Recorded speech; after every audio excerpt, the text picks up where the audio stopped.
well, why get married? Well, people want a partner. Half the dialogue that you hear between people, especially if they're single, is related to their desire to have a partner. And of course, half the dialogue you hear from people who are in a relationship is how to deal with problems in their relationship. But it's a very rare person who doesn't need and want an intimate relationship. And then you have to ask yourself, well, what does intimate mean? And the cheap interpretation of intimate is sexual, but that's a pale reflection in some sense of true intimacy, even on the sexual front, because true intimacy means getting to know someone.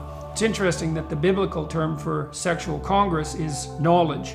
And I think that's because the intimacy that brings about the highest level of sexual fulfillment, all things considered, has to be nested within a much more profound and properly integrated and oriented intimacy. And I think that most fundamentally that's to be found in the state of marriage. People often think about marriage as the death of sex, let's say, but permanent singlehood is also, by the way, the death of sex. And one of the things that we've seen as the sexual revolution has continued apace is that young people are, in some sense, more disturbed in their sexual orientation rather than less, turning to pornography and masturbation, and forswearing intimate relationships entirely, or forswearing sexual interaction of all sorts, even self-administered entirely. And that doesn't seem to be a plus. So you enter into marriage as an act of faith. You fall in love with someone, which is a grace, a gift of God in some real sense.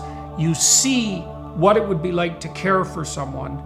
You see what it would be like to have someone care for you and value you. You get a glimpse of that in love. And then you have a challenge set before you, which is, can you arrange your life with this person that you fall in love with so that that state of love permeates the entire relationship and everything you do together all the time? And so that would make a marriage the perfect date that repeats endlessly. Now, obviously, that's an extraordinarily high goal to hit, a high mountain to climb, but you need something to do, and it might as well be that. And in an intimate relationship, when things are going as well as they can go, I think you're hard-pressed to find anything better in life. So why not attempt to achieve that? Well, why do you need marriage? Well, you need marriage just like you need other social institutions. Marriage is a great burden and responsibility, as well as a great opportunity. It's a burden and responsibility because as a married couple, you're going to face together everything that life can throw at you. And so the difference between a casual affair, let's say, and a marriage is that the casual affair is all milk and honey, let's say. It's all pleasure, although it very rarely works out that way, but that's the theory. Whereas in the marriage, you have to contend with the harsh realities of all the dimensions of life. But you want to take that on voluntarily, and you want to share that with someone. And if you do that properly within the confines of a marriage, then you have someone to weave together the rope of the narrative of your life. And you have someone to bounce yourself off, and you have someone to improve yourself in relationship with, and you have someone that you have to take into consideration, like you should take yourself into consideration, and you have someone that you have to take into consideration over the longest possible span of time. And what that means is that you're forced, in a real sense, to perform the kind of sacrifice of impulsive hedonism that produces a true maturity. So let's say, imagine that you're only out for yourself, and maybe you are willing to use other people instrumentally sexually, and your motivation is hedonism and pleasure come what may. It's like, okay, let's think about that. Well, what do you mean by pleasure? Do you mean pleasure in the next 30 seconds? Do you mean pleasure in the next 3 minutes? Do you mean pleasure tonight? And I'm asking because you might say, well, why not cocaine and hookers as a non-stop diet? And the answer to that seems to be something like, well, it might be good for 3 minutes or one evening, but the hangover the next day isn't to be desired, and that gets worse the more you walk down that hedonic route. And then there's the call of conscience that comes a knocking at 3 a.m. when you're hungover and dissolute after your idiot promiscuous rampage. It's a bad medium to long-term strategy. So when we're talking about hedonism, we have to specify exactly what we mean. Are you doing what makes you happy in an impulsive way? Or are you doing what's best for you in the multiplicity of your iterations across the broadest span of decades? And then we would say, well, if you're acting properly in relationship to you and all of your future selves, then you're sacrificing the idiot impulsive hedonism of the present to a medium to long-term strategy that's preferable in all regards. And I would say that's part of developing an adult vision.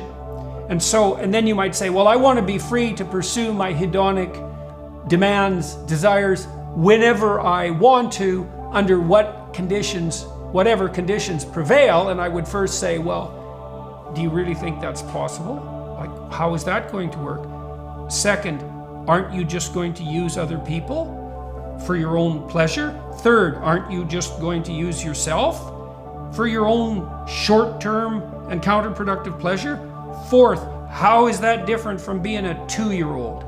There's nothing in that that's a mature vision. And so you could imagine, and this is a technical argument, that the nature of moral behavior is constrained by the fact of your repetition across the hours and days and weeks and months and years of your life.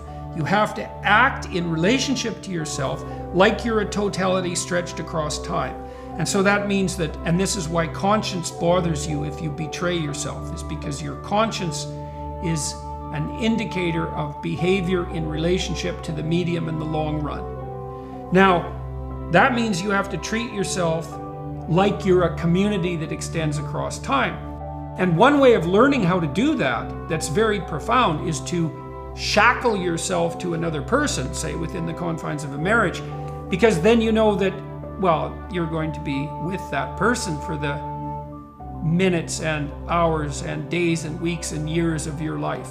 And so you have to treat them in a manner that's reciprocal and productive, that grows positively over decades.